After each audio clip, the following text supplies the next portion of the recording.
Hi everyone, welcome back. കഴിഞ്ഞ ദിവസം പൃഥ്വിരാജിന്റെ വിലായത്ത് ബുദ്ധ എന്ന പുതിയ സിനിമയുടെ വിശേഷങ്ങളെ പറ്റിയുള്ള ഇന്റർവ്യൂവിലെ ചില കാര്യങ്ങൾ ഇപ്പോൾ ട്രെൻഡിംഗ് ആണ്. അദ്ദേഹത്തിന്റെ വാക്കുകൾ ഇങ്ങനെ: മലയാളത്തിലെ ഒരു പ്രശസ്തമായ ഒരു നോവലിലെ കോറായിട്ടുള്ള ഒരു കഥാപാത്രമായി എത്തുന്നു. വളരെയധികം സങ്കീർണമായിട്ടുള്ള കഥാപാത്രമാണ്. നിരന്തരം വൈരുദ്ധ്യങ്ങൾക്ക് വിധേയമായിക്കൊണ്ടിരിക്കുന്ന ഒരു കഥാപാത്രമാണ്. ഹിംസ ഉള്ളിലുണ്ടെങ്കിലും വിലായത്ത് ബുദ്ധയ്ക്ക് വേണ്ടി അഹിംസ സ്വീകരിക്കേണ്ടി വരുന്ന അത്രത്തോളം റിസ്ക് ഫാക്ടേഴ്സ് ഉള്ള കഥാപാത്രം പൃഥ്വിയെ സംബന്ധിച്ച് എങ്ങനെയായിരുന്നു ഈ കഥാപാത്രത്തിലേക്കുള്ള എൻട്രി? ഈ സിനിമ എത്രത്തോളം സ്പെഷ്യലാണ് കരിയറിൽ? എന്നോട് ഈ കഥാപാത്രത്തെ കുറിച്ച് ആദ്യം സംസാരിക്കുന്നത് സച്ചിയാണ്. അയ്യപ്പനും കോശിയും എന്ന സിനിമയുടെ അവസാന ഘട്ടമാവുമ്പോഴാണ് സച്ചി അടുത്തത് എഴുതാനുള്ളത് ഈ വിഷയമാണ് താല്പര്യമെന്ന് എന്നോട് ഈ കഥാപാത്രത്തെ കുറിച്ചും ഇൻഫാക്ട് ഒരു ദിവസം എന്നെ വിളിച്ചിട്ട് നീ ഇപ്പോൾ ഓക്കെ എന്ന് പറഞ്ഞാൽ ഞാനിപ്പോൾ ഇന്ദുവിനെ വിളിക്കും, എന്നിട്ട് നിന്നെ തിരിച്ചു വിളിക്കും എന്ന് പറഞ്ഞു. അന്ന് സച്ചി പറയുമ്പോൾ തന്നെ വളരെ കോംപ്ലക്സ് ആയിട്ടുള്ള ക്യാരക്ടർ ആണെന്നുള്ളത് എനിക്ക് അപ്പോഴേ മനസ്സിലായിരുന്നു.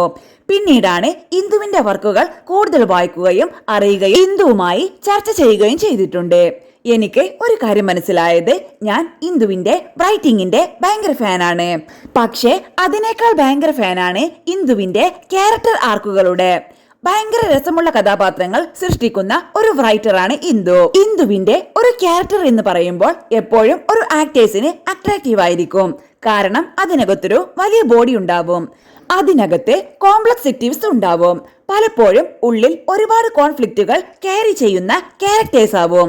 ഈ സിനിമ തന്നെ എനിക്ക് തോന്നുന്നു ഒരു സീരീസ് ഓഫ് ക്യാരക്ടർ സ്റ്റഡീസ് ആണ്. അത് മോഹനനെ കുറിച്ചാണെങ്കിലും ഭാസ്കരനെ കുറിച്ചാണെങ്കിലും ചൈതന്യമാണെങ്കിലും ഫോറസ്റ്റ് ഓഫീസർ ആണെങ്കിലും ഒക്കെ തന്നെ ഒരു ക്യാരക്ടർ സ്റ്റഡീസ് ആണ്. ഒരു ക്യാരക്ടർ സ്റ്റഡിയിലൂടെ കടന്നു പോകുന്ന ഒരു കഥയായിട്ടാണ് എനിക്ക് തോന്നിയിട്ടുള്ളത്. ആസ് എൻ ആക്ടർ വളരെ എക്സൈറ്റ്മെന്റ് തരുന്ന ഒരു പ്രമേയവും കഥാപാത്രവുമാണ്.